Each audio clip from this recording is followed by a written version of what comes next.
Like I said, one of them personal idol, but nothing but just a badass nerd dude. Please welcome Paul W.S. Anderson.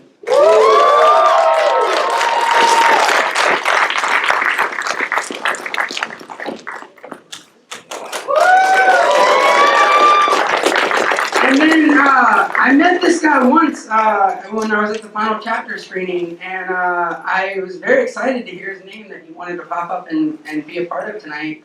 He is a 6-time producer, as Paul is a 6-time writer, 4-time director. Mr. Jeremy Bolt.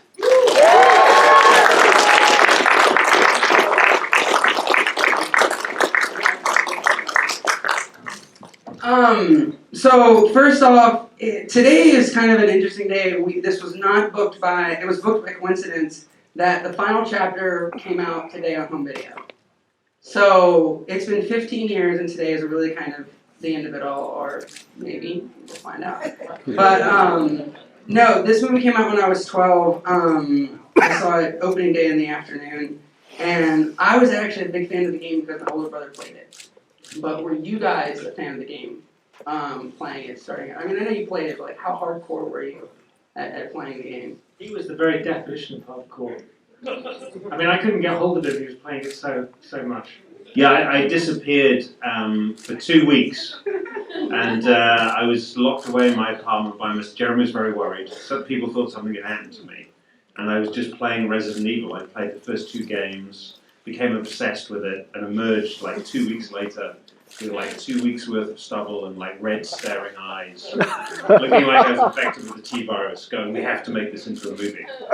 What is your favorite game out of like the original 3? Would you say 1 or 2? For me, the second one. Yeah, 2. The second one with the dog jumping through the window in the police station, that was a monumentally good moment. I shrieked. So Jeremy, were you really an avid player, or did you start playing when you were going to do the movie, or? No, I was playing before. I wasn't as avid as Paul, but I soon got very into it, and have since become quite an avid gamer.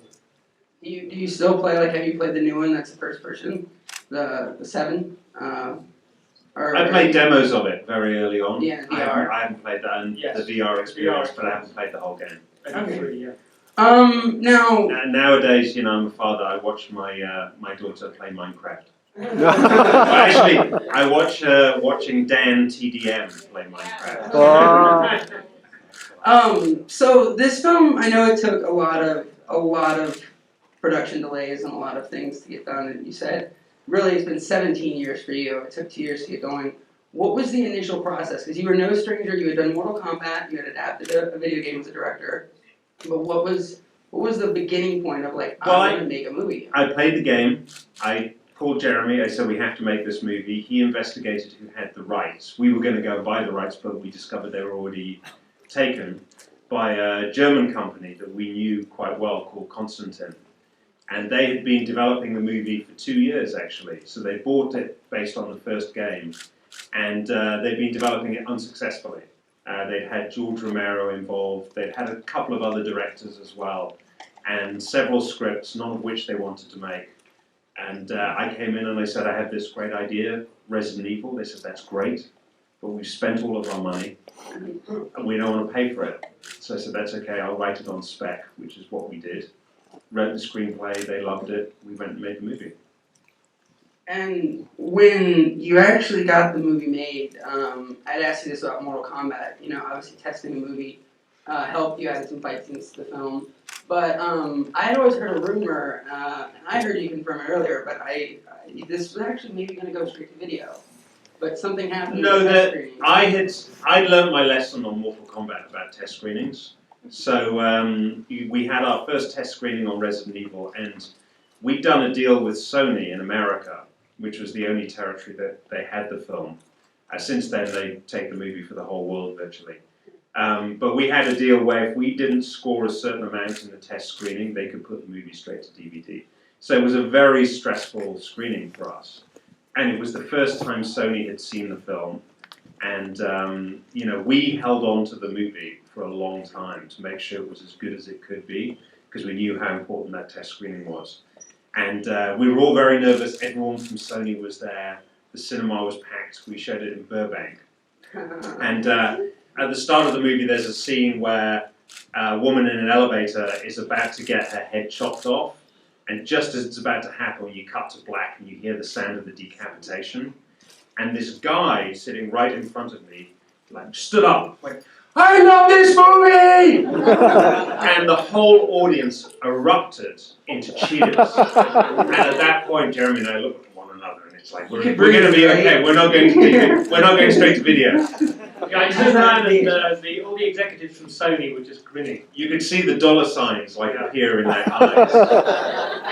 And then in Mila's first scene, she gets out of the shower and puts on a bathrobe, and a different person stood up and went, a nipple! and another massive cheer, and another dollar sign went up in the Sony guy's eyes. And we thought, you know, how stupid of us as filmmakers, we should just hire people to do that in all of our movie tests. I mean, how expensive can it be?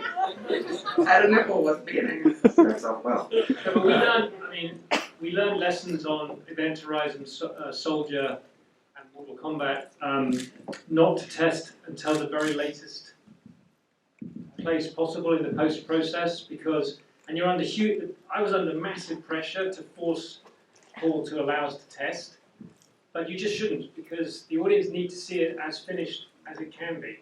Because if you have a bad test, literally as a filmmaker, you just see your career just fall apart.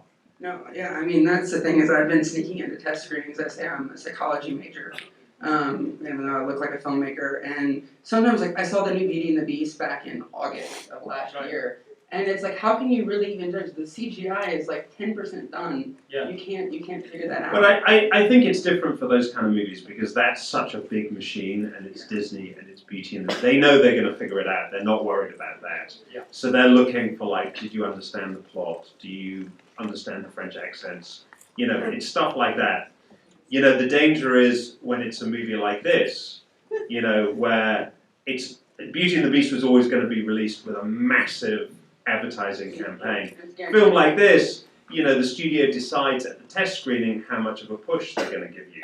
You know, because it's expensive to release a movie, and, you know, maybe they decide they're going to spend $20 million on your P&A, maybe it's going to be $40 million. And of course, if you spend, you get a bigger opening. So we learn to screen when you're ready as the filmmakers. Because the studio will always tell you, oh, don't worry, we understand.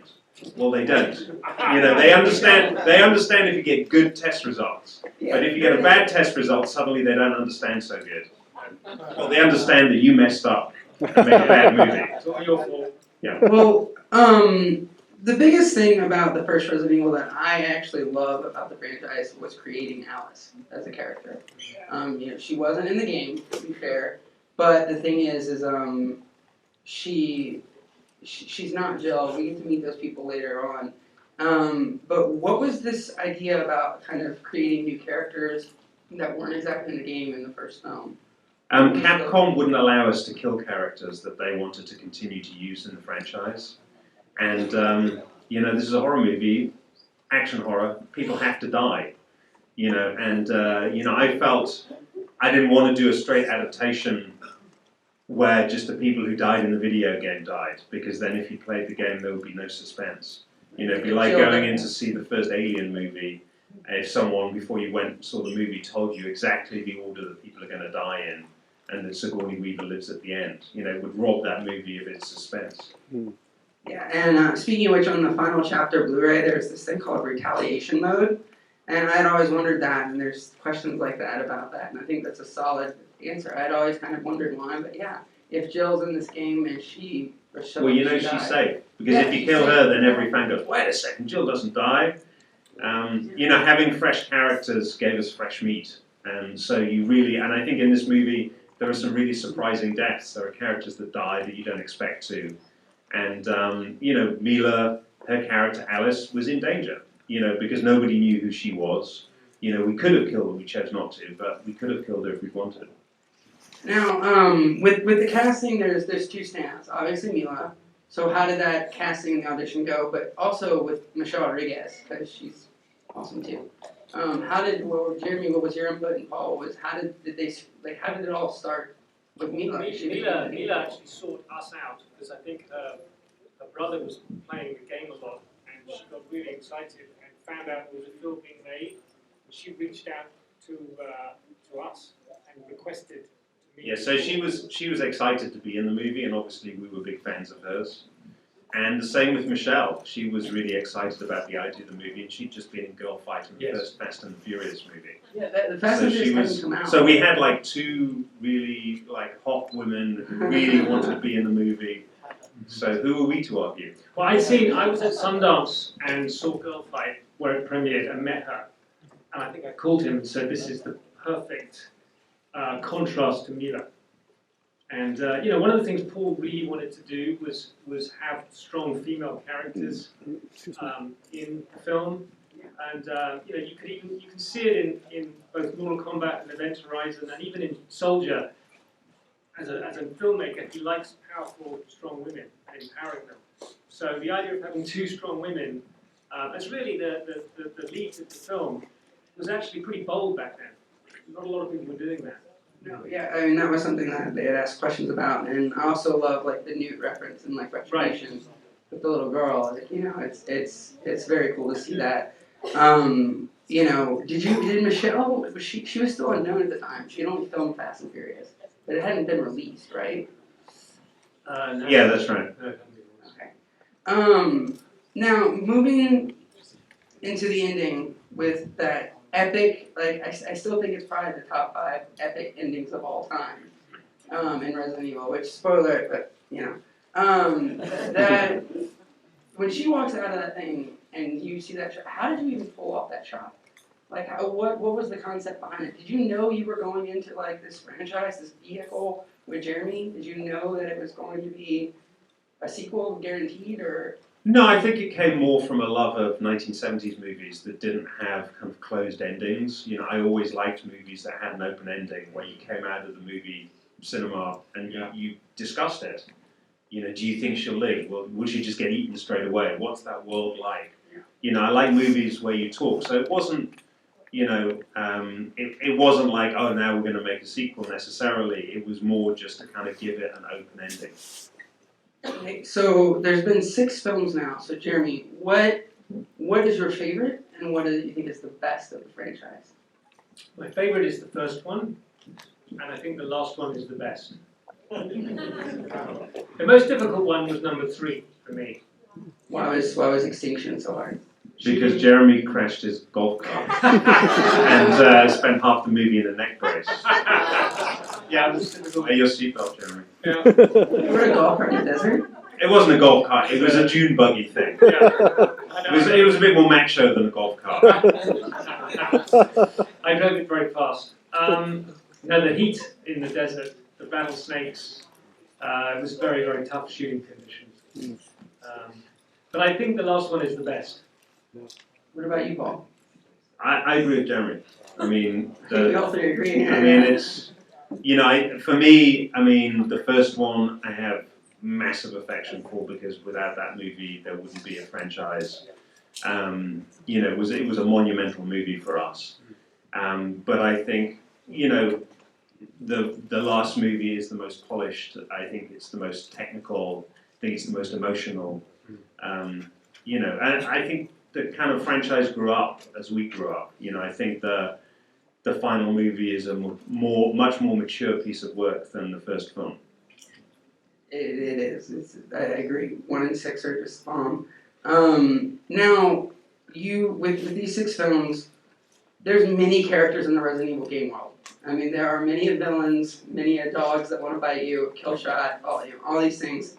But was there ever characters that were iconic in the game that you and Jeremy talked about, because these guys have been friends for apparently 25 years, that you actually sat down and said, no, we should have Jill Valentine in Apocalypse, or no, we should hold her off, or we should put Ada Wong in 3, or was there ever a time that you really wish you had said, no, we should have added that character in that one? No, I think we went with the fan favourites, which is what we did with the monsters as well. You know, that's why the dogs are in the first film, because everyone loved the dogs, because everyone loved that moment in Resident Evil 2. And I think we went kind of in order of how much the fans loved the character. I mean, everyone wanted to see Jill Valentine. Once she was in, everyone wanted to see Claire Redfield. And then once you've introduced Claire, you have to meet her brother, right? So it kind of evolved organically like that. Now, And then once we made a lot of money in China, we had to have Ada Wong. well, that's like, what was your reaction? I mean, you actually know that the third, like, the movies did better and better. 2 did better than 1, 3 did better, and so on. But then, like, the jump from 3, which I do think is beautifully shot, and I mean, well done. It's the first time you see the zombies really zombied.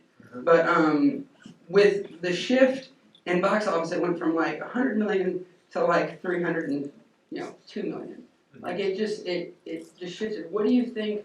I mean, that's kind of how the games went. The games went from being creepy, things popping out at you, to kind of action-based, like the franchise did. So what do you think made that switch between 3 and 4, where it just went crazy? I think we made a decision to kind of shift the franchise from being action horror to kind of science fiction thrillers, I would say. I was actually in a hotel and I saw the 4th movie described as a science fiction thriller.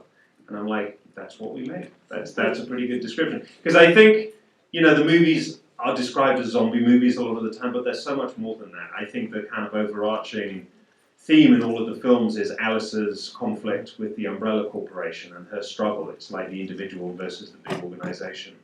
And there's always been a lot of science fiction themes in the movies. And, straight horror only plays well in America. Once you get outside of America, people are not really that interested in horror, but action and kind of like science fiction, much more popular. So I think we altered the balance slightly. And, our box office in America stayed relatively the same, between the movies, but it was abroad that the box office exploded. And there was a story you had told when I was at the Resident Evil Retribution, which is part 5. There was a story you had told because Michelle Rodriguez was obviously in 5, but she wasn't there. She was filming Fast 6. And you had told the story about what Mila had said to you the day of shooting her iconic, her death scene. And I was wondering if you'd share that story again, because it's really funny. You're going to regret it. Maybe you could share it. I don't know. Apparently, had a few drinks with that premiere. Mila and Michelle were so close on set. Got along great, that she was such a badass character that if it went into a sequel, it seemed like Mila knew it was going to be a smart choice to keep her alive. And she told you the day of filming her death scene, you're going to regret this. Everybody tells me that. No one wants to die, because I think these are fun movies to make. And so I got told exactly the same by Ian Glenn. When we kill him, we chop him up with laser beams in the 3rd movie. And on that day, he said, "Well, Paul, I feel like you're making a little bit of a mistake here. I don't have to be dead." I'm like, "Ian, you get chopped up with laser beams and fall into pieces. You look pretty dead to me."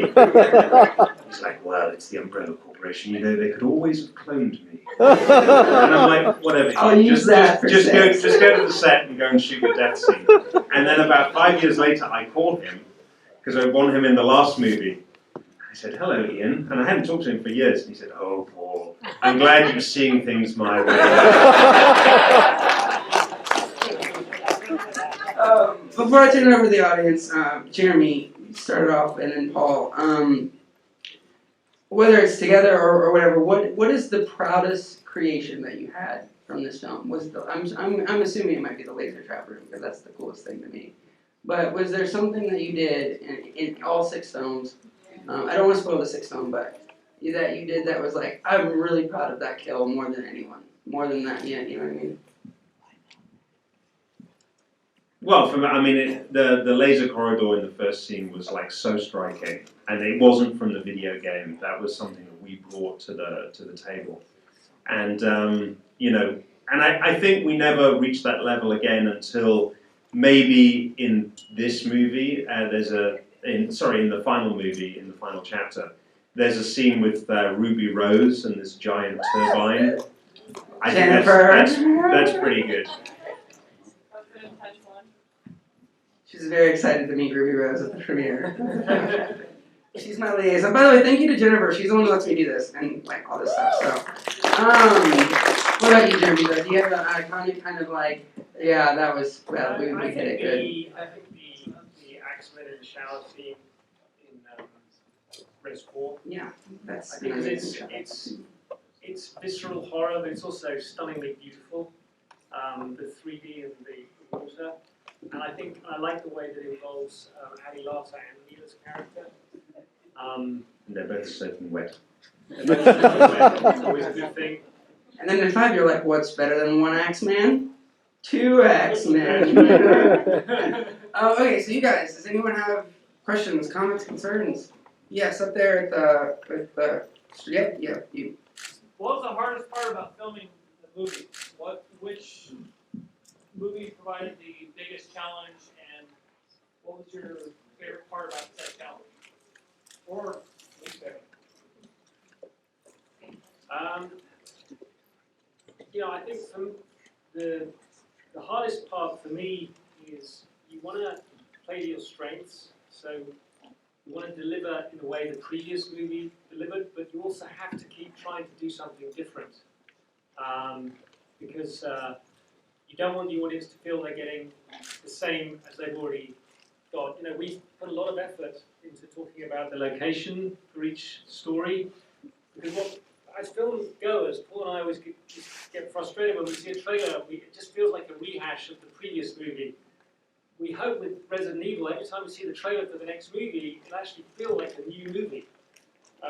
So we put a huge amount of effort into. Paul's like saying, well, what are the trailer moments? Is this a new location? Mila will be in it, but it's got to feel different.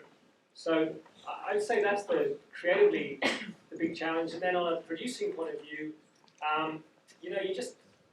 the great thing about making something successful is you get to do it again, but it also means the expectation is big and the studio are breathing down your neck. Literally, their bottom line is dependent upon this working, so there's a huge amount of daily pressure. And fielding all their questions about the footage and their comments on costume and makeup and hair. So just managing all of that means that with success comes bigger responsibility, I suppose. And I agree with the way you shooting them each in different kind of locations and settings and DP work.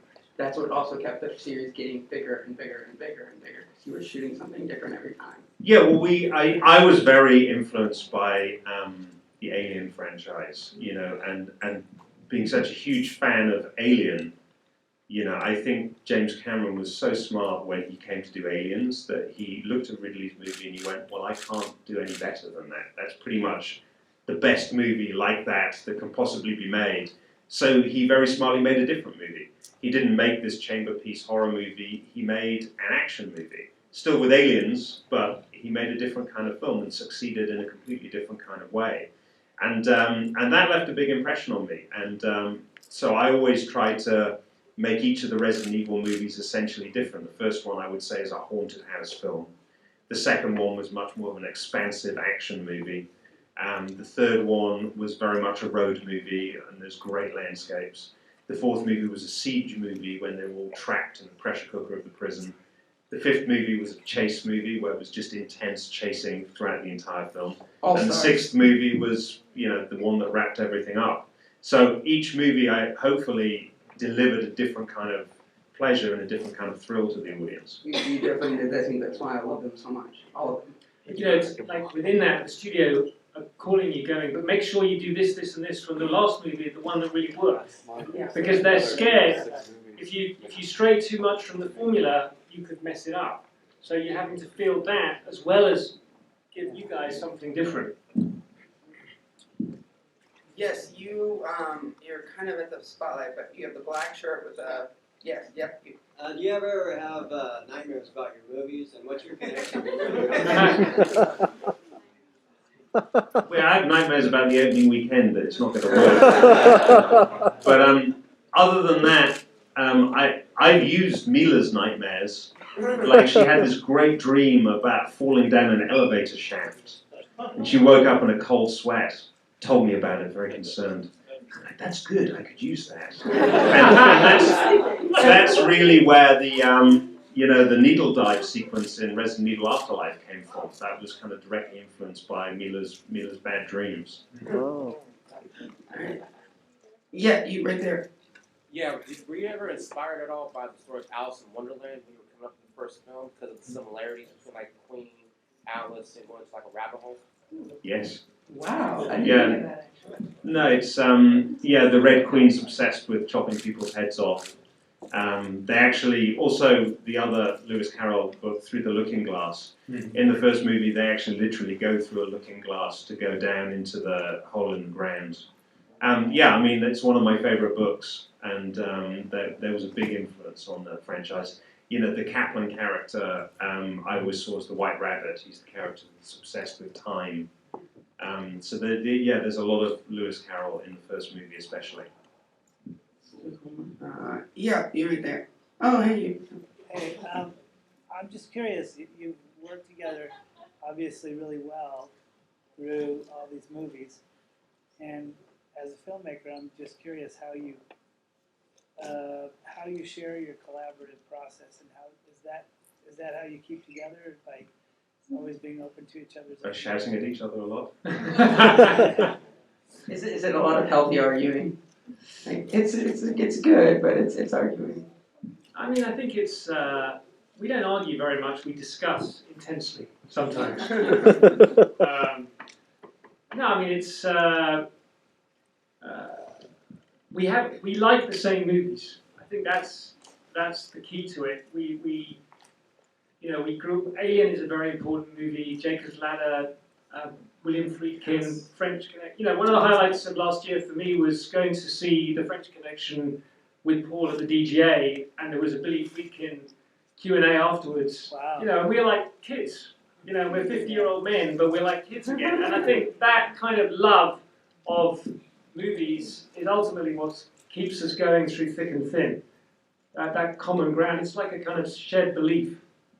And also, you make movies and you get a lot of notes from a lot of people that you ignore because you don't respect their taste. And, I respect Jeremy's taste, and I know that, and he's relentless as well. I mean, we don't argue. It's not like we shout at one another or anything like that, but he'll go, I don't know if that works. And I go, oh, it works. Don't worry about it, blah, blah, blah.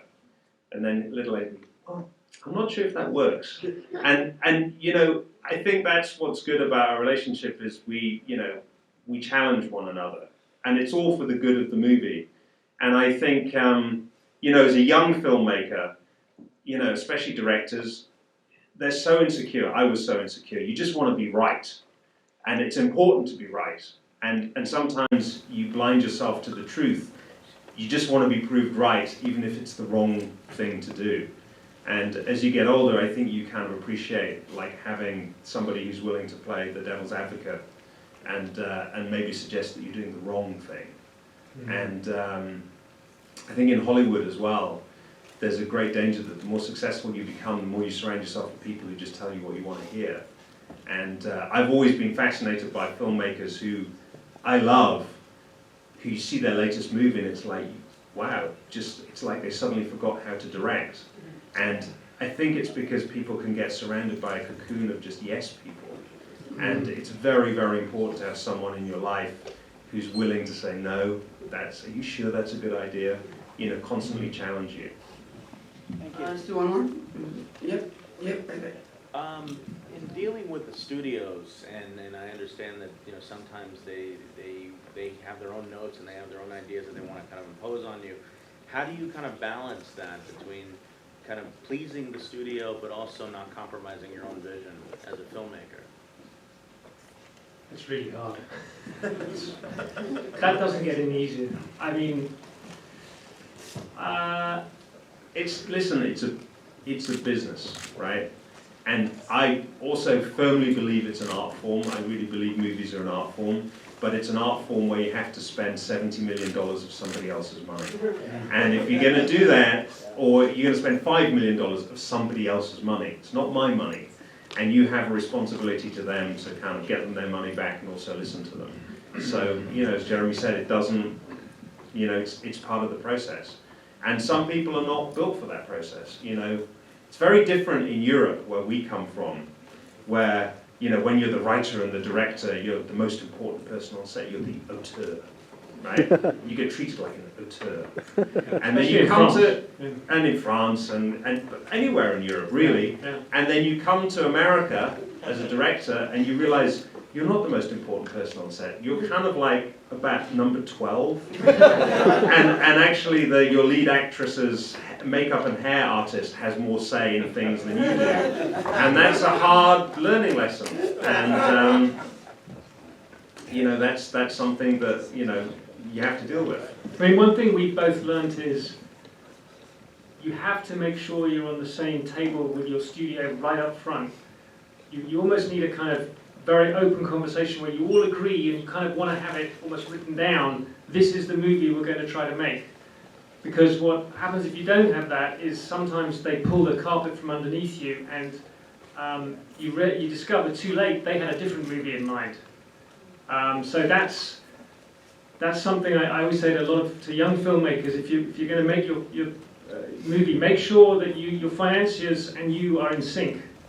Otherwise, you're going to have problems down the line. Well, that's why I like talking about what the trailer shots are in the movie. Because you can tell from if you read the script, you go, that's a trailer shot, that's a trailer shot. If the studio doesn't think the same as you, then you're not making the same movie. Yeah. That's good. All right, well, I have one last question, and that is the final chapter kind of like the Friday the 13th Part 4 final chapter? or where is, if you end it now, it ends really, really good. Yeah, I mean, we wanted to bring the franchise to a close on a high. This is the end. It's not a bait and switch. We're not going to suddenly go out and shoot another one of these movies in 18 months' time.